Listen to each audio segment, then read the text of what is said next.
Pilit na lang na sinusulit ng isang ina sa Pasig ang nalalabing araw kasama mga anak sa kabila ng lumalala niyang breast cancer.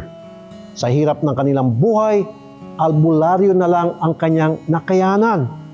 Pero hindi niya inaasahan na makakadagdag pa ito sa kanyang kalbaryo.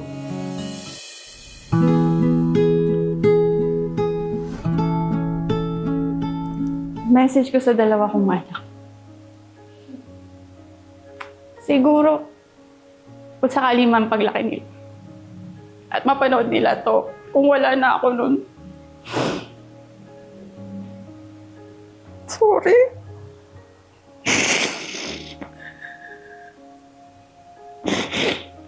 Sana wag nilang isipin na may araw na hindi ako lumaban kasi araw-araw ako lumalaban para sa kanila.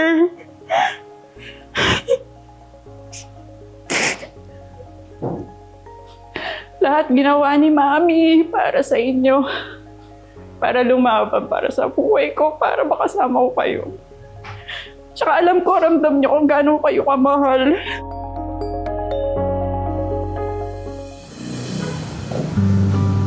Buo na ang final message ng 38 years old na si Rhea para sa dalawang anak na sina Franco, 8 taong gulang, at Lucas, 7 taong gulang. Ang nakakadurog ng puso na mensaheng ito ni Rhea, dala ng iniinda niyang matinding karamdaman. Nakakapa ko na po yung bukol nung December 2024 po. Kaya lang po, dahil medyo kapos din, hindi ko po agad siya napa-check up. Tapos pina-check up ko po siya nung mga January na po.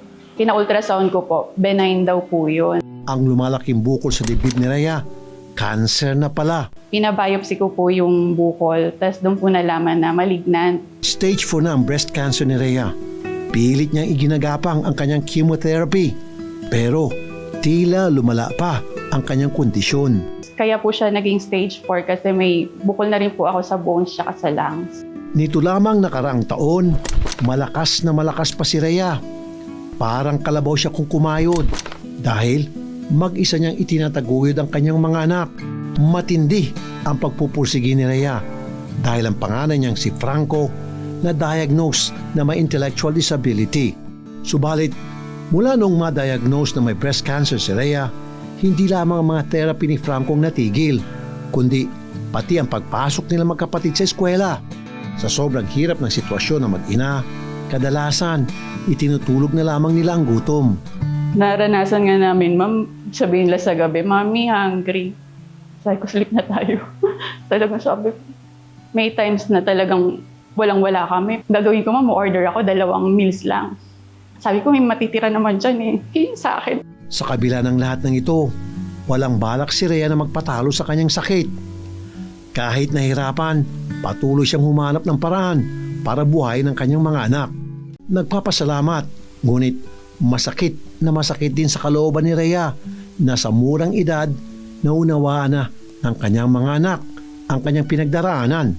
Kaya desidido si Rhea na patuloy na lumaban. Aware po sila. Yung bunso ko nga po, may times na pag umiiyak kasi ako, sobrang sakit. Nakikita ako tumatalikod sa akin, nagpupunas ng luha. Tapos lagi niyang sasabihin na, Mami, don't die. Tapos sabi ko, why? Sabi niya, paano kami? Paano eat? Paano school? Ganun. Paglaki daw niya, mag-work siya para mapagamot ako. Ngunit, hindi pa pala ito ang pinaka-matinding nangyari kay Rhea. Hindi niyo kakayanin ang susunod niyang revelasyon nang subukan niyang humanap ng ibang paraan para magpagamot. Sabi po nung kaibigan ko na may cancer din, sabi niya, hindi gumagaling yung sugat mo. Sabi niya, try mong magpa-albularyo. Tapos nung pagpunta po namin dun sa may albularyo, pinaakyat niya po ako dun sa 3rd floor. Pinasunod niya ako. Pinataas niya po yung damit ko. Nilagyan po ng oil yung right breast ko. Pagkahiga ko po, parang hinihipan niya pero nararamdaman ko dumidikit po yung lips niya sa tiyan ko po. Tapos hanggang sa pati mga legs ko po. Tapos binaba niya po lahat yung shorts ko nun.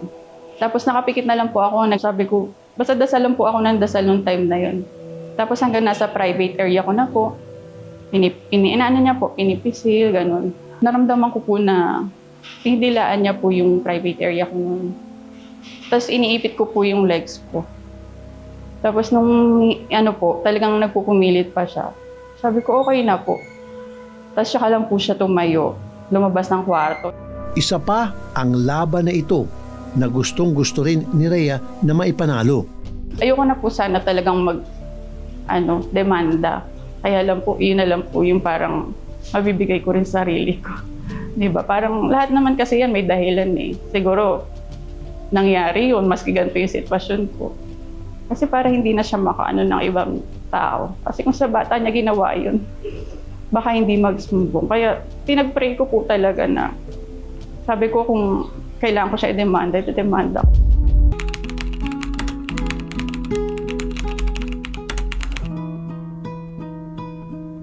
Habang ipinaglalaban ni Rhea ang kaso, pahina naman ang pahina ang kanyang katawan.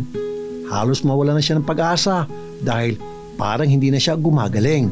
Hindi na daw po ako pwedeng operahan. Chemotherapy lang daw po. Kaya lang po sa case ko kasi aggressive yung cancer ko po. Yung gamot po parang hindi talaga tumatalab agad. Kaya magpapalit daw po ng ibang gamot. Parang magtatry. Kaya naman, bukod sa huling mensahe para sa mga anak, tinitingnan na rin niya ang kinabukasan ng mga ito sakaling kailanganin na niyang tuluyang magpaalam sa mundo.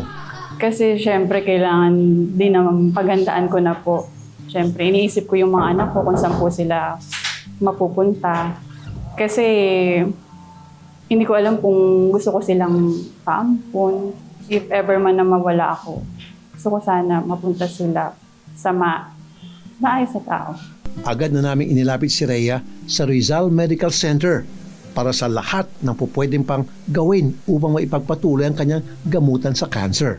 Based doon sa mga findings, medyo aggressive yung type ng cancer niya. Yung sa kanya, yung tinatawag namin na triple negative. So pag triple negative, ibig sabihin nun, wala talagang specific na drug na talagang expect namin na magre-respond siya doon. So ang ginagamit namin mga chemotherapy, radiation, depende sa case.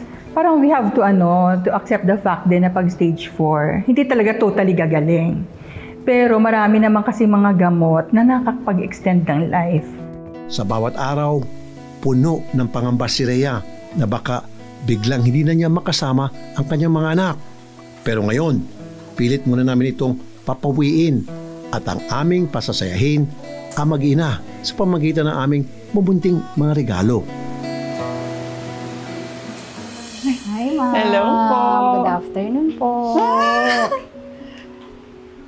Wow! Ayan. Ayan. Ma'am Rhea, ito pong mga ito ay handog po ni Idol Rafi para po sa inyo. Ito pong mga bagong damit ay para kay Franco and kay Lucas. As well as ito pong mga bagong laruan ay handog po ni Idol Rafi para po sa inyo.